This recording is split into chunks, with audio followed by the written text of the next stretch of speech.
signs he had performed by healing those who were ill. Then Jesus went up on a mountainside and sat down with his disciples. The Jewish Passover festival was near. When Jesus looked up and saw a great crowd coming towards him, he said to Philip, "Where shall we buy bread for these people to eat?" He asked this only to test him, for he already had in mind what he was going to do. Philip answered him, "It would take more than half a year's wages to buy enough bread for each one to have a bite." Another of his disciples, Andrew, Simon Peter's brother, spoke up. "Here is a boy with 5 small barley loaves and 2 small fish. But how far will they go among so many?" Jesus said, "Make the people sit down."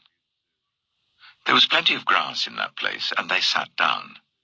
About 5,000 men were there. Jesus then took the loaves, gave thanks, and distributed to those who were seated as much as they wanted. He did the same with the fish.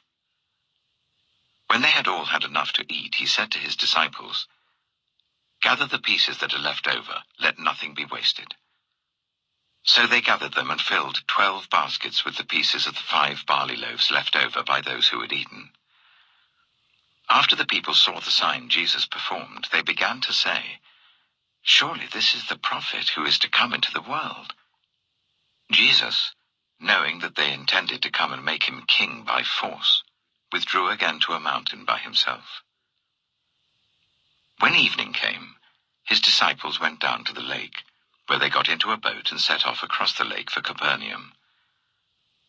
By now it was dark, and Jesus had not yet joined them.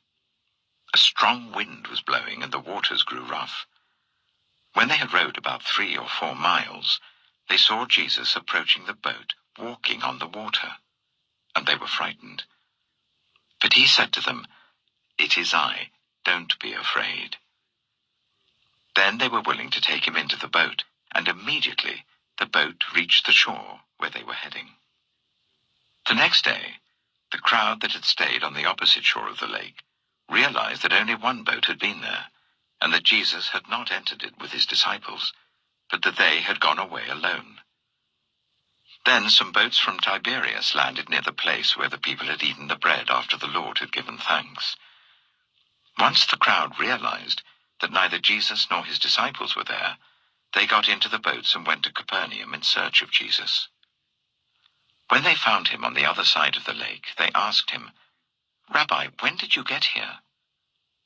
Jesus answered, "Very truly I tell you, you are looking for me not because you saw the signs I performed, but because you ate the loaves and had your fill.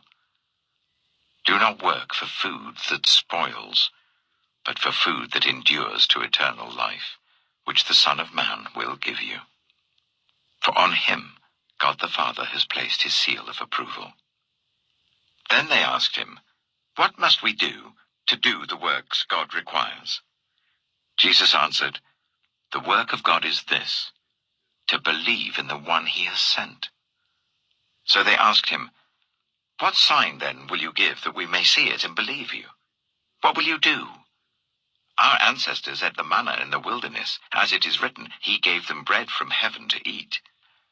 Jesus said to them, "Very truly I tell you, it is not Moses who has given you the bread from heaven, but it is my Father who gives you the true bread from heaven. For the bread of God is the bread that comes down from heaven and gives life to the world." "Sir," they said, "always give us this bread." Then Jesus declared, "I am the bread of life.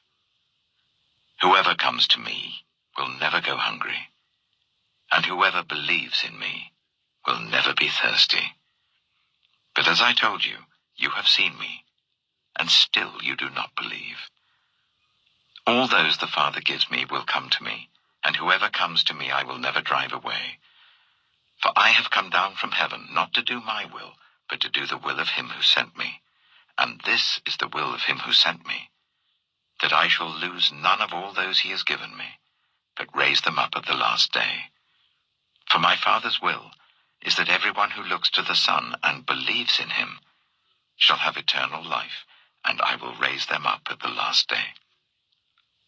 At this, the Jews there began to grumble about him because he said, "I am the bread that came down from heaven." They said, "Is not this Jesus, the son of Joseph, whose father and mother we know? How can he now say, 'I came down from heaven'?" "Stop grumbling among yourselves," Jesus answered. "No one can come to me unless the Father who sent me draws them, and I will raise them up at the last day. It is written in the prophets, 'They will all be taught by God.' Everyone who has heard the Father and learned from him comes to me. No one has seen the Father except the one who is from God. Only he has seen the Father. Very truly I tell you, the one who believes has eternal life. I am the bread of life. Your ancestors ate the manna in the wilderness, yet they died. But here is the bread that comes down from heaven, which anyone may eat and not die. I am the living bread that came down from heaven. Whoever eats this bread will live forever.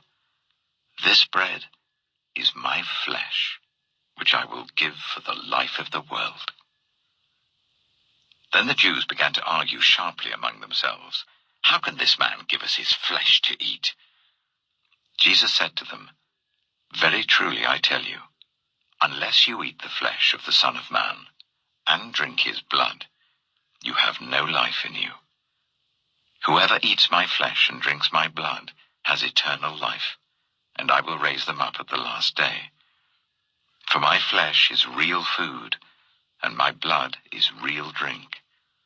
Whoever eats my flesh and drinks my blood remains in me, and I in them. Just as the living Father sent me, and I live because of the Father, so the one who feeds on me will live because of me.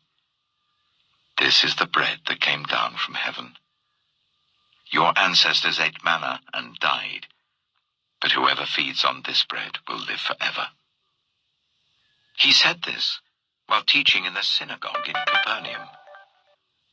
On hearing it, many of his disciples said, "This is a hard teaching. Who can accept it?" Aware that his disciples were grumbling about this, Jesus said to them, "Does this offend you? Then what if you see the Son of Man ascend to where he was before? The Spirit gives life, the flesh counts for nothing. The words I have spoken to you, they are full of the Spirit and life. Yet there are some of you who do not believe." For Jesus had known from the beginning which of them didn't believe and who would betray him. He went on to say, "This is why I told you that no one can come to me unless the Father has enabled them." From this time, many of his disciples turned back and no longer followed him. "You do not want to leave too, do you?" Jesus asked the 12. Simon Peter answered, "Lord, to whom shall we go? You have the words of eternal life. We have come to believe and to know that you are the Holy One of God." Then Jesus replied, "Have I not chosen you, the 12? Yet one of you is a devil." He meant Judas, the son of Simon Iscariot, who, though one of the 12, was later to betray him.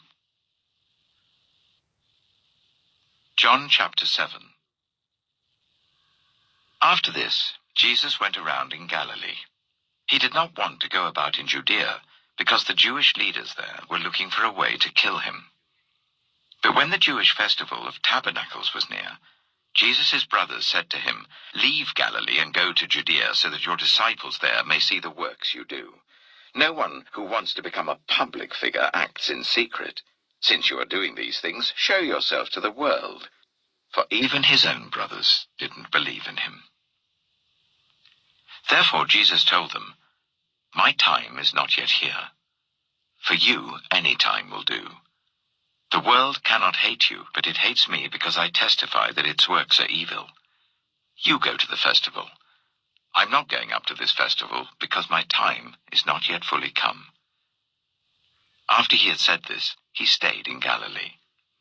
However, after his brothers had left for the festival, he went also, not publicly, but in secret. Now, at the festival, the Jewish leaders were watching for Jesus and asking, "Where is he?" Among the crowds, there was widespread whispering about him. Some said, "He is a good man." Others replied, "No, he deceives the people." But no one would say anything publicly about him for fear of the leaders. Not until halfway through the festival did Jesus go up to the temple courts and begin to teach. The Jews there were amazed and asked, "How did this man get such learning without having been taught?" Jesus answered, "My teaching is not my own. It comes from the one who sent me. Anyone who chooses to do the will of God will find out whether my teaching comes from God or whether I speak on my own. Whoever speaks on their own does so to gain personal glory. But he who seeks the glory of the one who sent him is a man of truth. There is nothing false about him. Has not Moses given you the law? Yet none of you keeps the law. Why are you trying to kill me?" "You are demon-possessed," the crowd answered. "Who is trying to kill you?" Jesus said to them, "I did one miracle, and you are all